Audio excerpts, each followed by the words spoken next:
Technology sector में artificial intelligence यानी AI की वजह से नौकरियां जाने का खतरा बढ़ रहा है। एचआर फर्म माइकल पेज का कहना है कि टेक्नोलॉजी सेक्टर में फ्रेशर्स जो काम करते हैं उसमें करीब 20% नौकरियां आर्टिफिशियल इंटेलिजेंस की वजह से जा सकती हैं। सर, किस तरह की नौकरियां होंगी, किस तरीके का ये रोजगार होगा जिस पर सबसे ज़्यादा चोट पड़ेगी? ये पूरा साल, और अगर पिछला साल आप देखें, पिछले साल मार्च से लेकर अभी तक अगर भारत में आईटी सेक्टर में हायरिंग या नौकरियों के पूरे घटनाक्रम को देखा जाए तो स्पष्ट रूप से आपको दिखाई पड़ेगा कि भारत की जो प्रमुख आईटी कंपनियां हैं, चाहे वो टाटा कंसल्टेंसी हो, इन्फोसिस हो, एचसीएल हो, विप्रो हो, माइंडट्री हो, एलएनटी सर्विसेज हो, इन सब ने अपने यहाँ हायरिंग में कटौती की और घोषित रूप से कटौती की है, ये घोषणा की गई है। इसके अलावा पूरी दुनिया में जो आईटी कंपनियां हैं उन्होंने भी अपने यहाँ नौकरियों में कटौती की और उसकी वजह बड़ी स्पष्ट है कि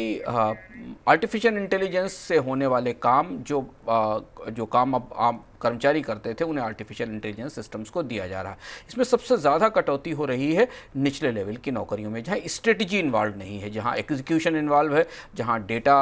का या रिसर्च इन्वॉल्व है। इन सारे मामलों में जहाँ पर नए यंग फ्रेशर्स जो इंस्टीट्यूट से निकलते थे और यूनिवर्सिटी से निकल कर काम पाते थे, इन कामों को एआई ने अपनी जगह ले लिया है। और इतनी तेज़ी से पिछले